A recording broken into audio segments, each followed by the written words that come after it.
Henry VIII ruled for 38 years from 1509 until his death in 1547, and has become an immortal figure in British society.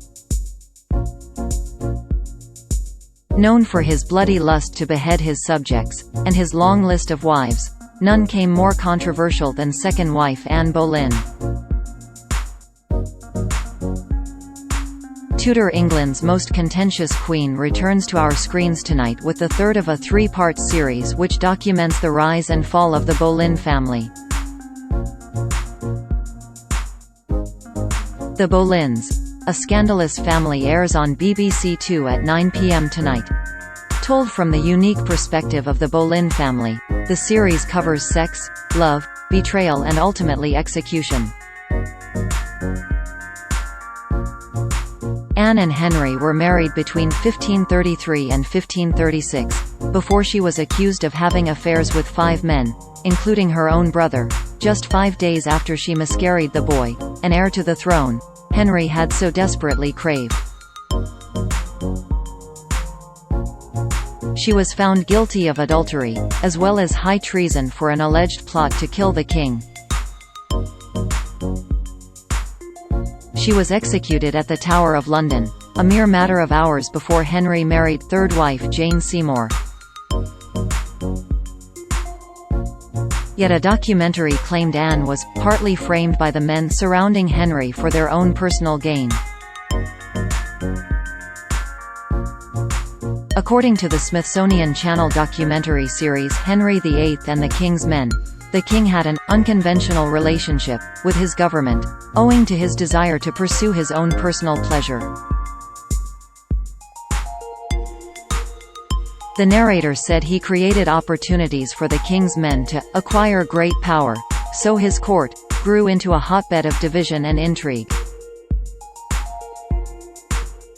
Yet it seems Anne's persecution might not have been as it appeared on the surface.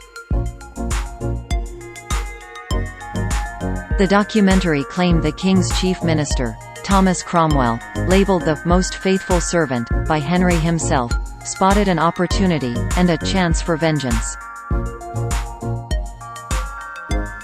Mr. Cromwell blamed Anne for the downfall of his patron and friend Cardinal Wolsey.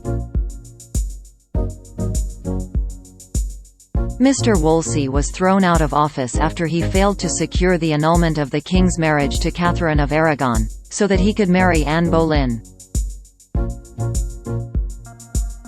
But Mr. Cromwell stood by his friend throughout, and later sought revenge. Professor Susan Doran said, "I think he wanted revenge on Anne for the downfall of his patron and his friend Cardinal Wolsey." Anne was held responsible, in Cromwell's eyes, for Wolsey's death. In that respect, Henry was manipulated.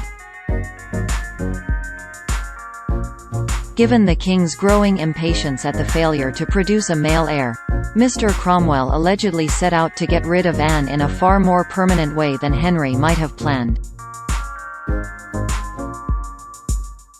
In circumstances that have long since divided historians, Anne was accused of adultery with 5 men. A letter from the time said, "He himself, Cromwell, has been authorized and commissioned by the king to prosecute and bring to an end the mistress trial, to do which he had taken considerable trouble. He set himself to devise and conspire the said affair." While the letter states he was acting on the king's authority, historians have argued differently. The narrator said, "This is really a piece of Tudor fake news on the part of Cromwell." Within a week he constructed a case that reduced Anne and her family's reputation to tatters. Even her own father turned against her. Thomas Boleyn sat on the commission that ultimately found Anne guilty, and sentenced her to execution. 2 days later, Anne took her final breath. The Boleyns, A Scandalous Family airs on BBC Two tonight.